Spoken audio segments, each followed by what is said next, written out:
बंदहु गुरुपद संज कृपा सिंधु नर रूप हरि महामोह तम पुंज जासु वचन रवि कर निकर।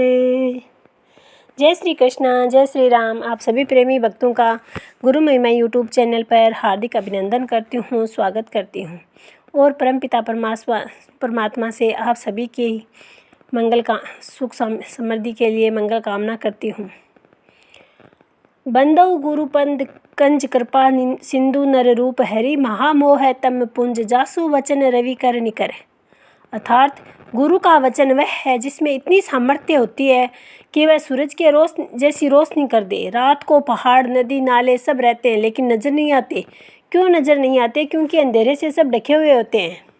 सवेरे सूर्य भगवान निकलते हैं तो अंधेरा नष्ट हो जाता है और सब चीज़ें दिखने लगती हैं। इसी प्रकार गुरु का वचन जानने से हमारे अंदर का, हमारी आत्मा का अंधकार नष्ट हो जाता है और हमारे भीतर भी प्रकाश प्रकट हो जाता है। इसीलिए गुरु के वचन को पावन नाम कहा है, जिसके लिए रामायण में लिखा है, सुमिरी पवन सुत पावन नामू अपने बस करी राखे हूँ रामू। अर्थात उस पावन नाम का सुमिरन करके पवन सुत हनुमान ने भगवान राम को भी अपने वश में कर रखा था। उन्होंने कहा है कि तंत्र मंत्र सब झूठ है, मत कोई भ्रमो संसार, सार शब्द जाने बिना कोई न उतरसी पार। शब्द बिना सुरती आंधरी, कहो कहाँ को जाए, द्वार न पाए शब्द का फिर भटका खाए। ये तीनों चीज़ें कब होती हैं? मान लो एक फूल भगवान है, इसमें मैंने अपने मन को जोड़ा तो ये मेरी भक्ति हुई और मैं भक्त हुई, ये ध्येय हुआ, ये ध्यान हुआ और हम ध्याता हुए। लेकिन आप बताओ, अपने मन को कहाँ टिकाते हैं? अपने मन को टिकाने की जगह का पता ही नहीं है।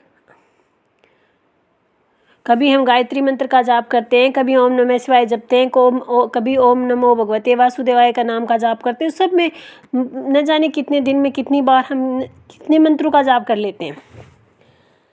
लेकिन उस परमपिता परमात्मा का जो अजपा है, जिसका अर्थ ही हमें नहीं पता, जो निराकार है, उसको हम साकार रूप में पूजते हैं।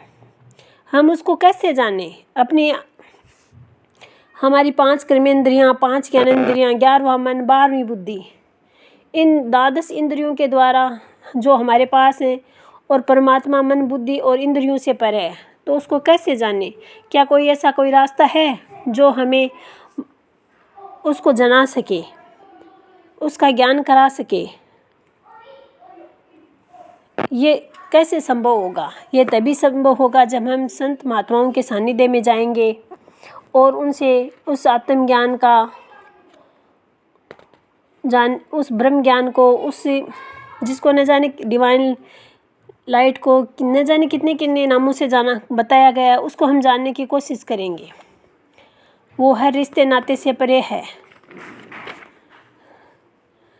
और भगवान राम भी उस सच्चे नाम का बखान नहीं कर सकते। कहो कहाँ लागी नाम बढ़ाई, रामू ने सकही गान नाम गुण गाई। रामचरितमानस में तुलसीदास जी ने ये खुद कहा है कि राम है वो, उन्होंने क्या किया? राम एक तापस्ती तारी, नाम कोटि खलु कुमति सुधारी। भगवान राम ने तो गौतम ऋषि की पत्नी अहिल्या का एक का ही उद्धार किया था, लेकिन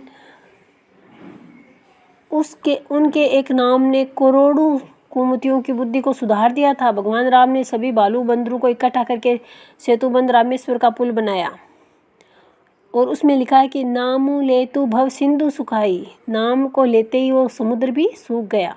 ये उस नाम का महात्म्य है कि नाम सुमिरन से करोड़ों कुमतियों की बुद्धि भी सुधर जाती है। उस नाम के सुमिरन से इतना बड़ा समुद्र भी सूख जाता है। प्रभु का जो सच्चा नाम है उसको हम सदगुरु महाराज जी की शरण में आकर जाने, और जो आत्मज्ञानी महात्मा होते हैं जो सार वस्तु का ही ज्ञान कराते हैं, उसको हमें जानना है। उसका संसार बहुत विस्तृत है और उसमें आत्मज्ञानियों को ढूंढने का रास्ता बहुत मुश्किल है, लेकिन फिर भी हमारे इस सनातनी संस्कृति में संत महात्माओं का सानिध्य हमें जगह जगह मिलता ही रहता है। मुद मंगलमय संत समाजो, जो जग जंगम तीर्थ राजू। राम भक्ति जह सुर सरी धारा, सर सई ब्रह्म विचार प्रचारा। अर्थात जहाँ जंगम तीर्थ मायने जहाँ संतों का चलता फिरता तीर्थ होता है, जहाँ जहाँ संतों के चरण पड़ते हैं वह स्थान तीर्थ बन जाता है। और जो ज्ञान है वह प्रभु की सरस्वती के समान है, अमृत है, आत्म कल्याणकारी है, वह आदमी को अमरता की ओर ले जाता है।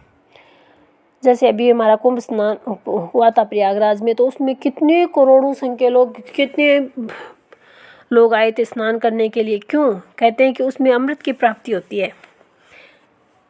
ये सब क्यों बनाए गए हैं? ये इसीलिए बनाए गए हैं ताकि संतों का सानिध्य लोगों को मिल सके, एक साधारण मनुष्य भी उस आत्मज्ञान को जान सके। भगवान श्री कृष्ण है वो जिज्ञासु अर्जुन को गीता का ज्ञान देते हैं, आत्मा के ज्ञान को जानने की चर्चा करते हैं और कहते हैं कि हे अर्जुन, ये जो आत्मज्ञान है ये करने में अति सरल है और अविनाशी ज्ञान है। इस ज्ञान का कभी नाश नहीं होता और करने में अति सुगम है, कोई भी इसे प्राप्त कर सकता है। तो फिर हम लोग उस ज्ञान को प्राप्त क्यों नहीं कर सकते? अगर भगवान राम की भक्ति सरस्वती के समान है तो हमें भी हमारे गुरु महाराज जी की भक्ति करनी है। उनकी कृपा से ही हमें भी उस आत्मज्ञान को जानना है। जब हमारी तीसरा नेत्र खुल जाएगा, सरस्वती की धारा में हम स्नान करेंगे, तो हमारी ईड़ा, पिंगला, सुषुम्ना नाड़ी अपने आप खुल जाती हैं। और इसके लिए नानक देव जी ने कहा है, मन मंदिर तन भेष कलंदर, घटी तीर्थ नावा, एक शब्द मेरे प्राण बसत है, भूरी जन्म नहीं आवा। अर्थात नानक देव जी खुद साफ साफ शब्दों में कह रहे हैं कि एक ही इस परमपिता परमात्मा का एक नाम ही मेरे अंदर है, वो बसाया हुआ है। और उसको एक को जानने के बाद मुझे अब बार बार जन्म लेने की कोई आवश्यकता नहीं है। और वो नाम उन्होंने क्या बताया? उस एक नाम को बताया शब्द है। शब्द ही धरती, शब्द ही आकाश, शब्द ही शब्द भयो प्रकाश, सगली सृष्टि शब्द के पाछे, नानक शब्द घटा घटाछे। यानी शब्द ही धरती है, शब्द ही आकाश है, शब्द ही प्रकाश है, सगली सृष्टि है वो उस शब्द के पीछे ही है। और वो शब्द है वो घटा घट, यानी जो मंदिर के घंटे हैं, नगाड़े बाजते हैं, उनके समान बजायमान है।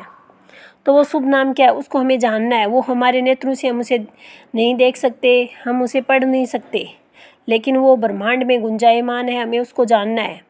और ये तभी संभव होगा जब हम समाज के महापुरुष की शरण में आएंगे। इसी के साथ मैं अपनी वाणी को विराम देती हूँ। आपको मेरे वीडियो अच्छे लगे तो लाइक, सब्सक्राइब और शेयर ज़रूर करिएगा। जय श्री सच्चिदानंद, जय श्री कृष्णा, जय श्री राम।